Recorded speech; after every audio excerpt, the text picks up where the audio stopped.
What's going on with Pete Hegseth, the Defense Department, the people who work there, and how much are U.S. taxpayers paying for all of this? Let's dig in. Pete Hegseth was confirmed as Secretary of Defense in January by the Senate, where it was a tie, and the tie had to be broken by J.D. Vance. With no experience running large organizations, this former Fox News host seems to be the center of chaotic dysfunction over there. Last week, 3 members of his team who he brought into the Pentagon were accused of leaking unauthorized information from the building.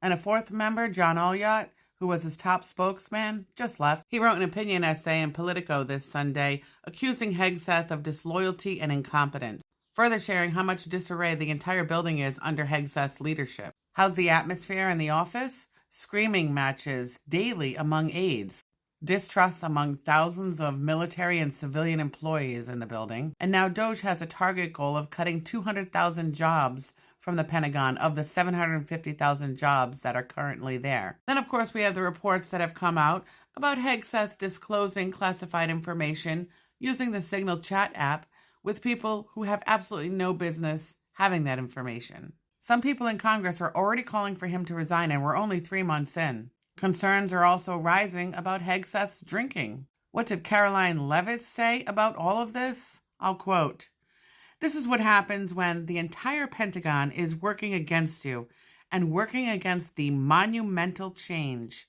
you are trying to implement." Never any accountability from this administration, and Trump continues to praise Hegseth's work. What's it like in Hegseth's inner office?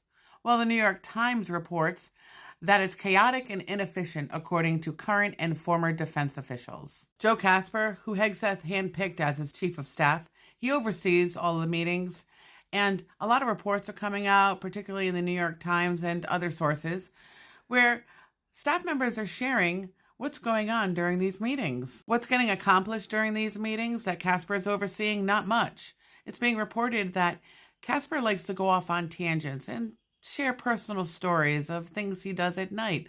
Like most recently, it was reported he shared an interesting story about him going to a Washington strip club.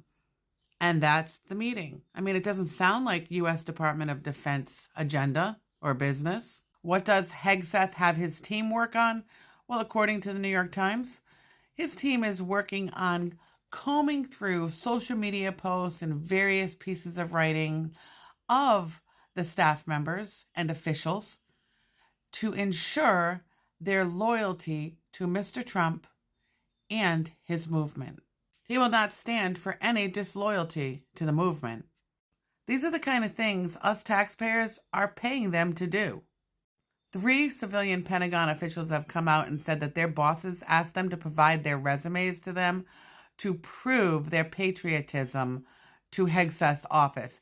All 3 of these officials served in combat. Now, Trump has said that his goal is to increase the funding for military spending from $850 billion to $1 trillion.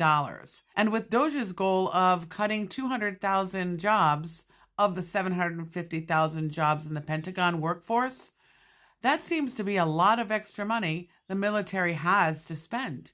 I wonder what they'll spend it on. What do you think they'll spend it on? Well, it'll be interesting to see, and it will be interesting to see how this all unravels and if they get things accomplished, because that's what us taxpayers pay our government officials and the members of Congress to do, is to accomplish things for the American people.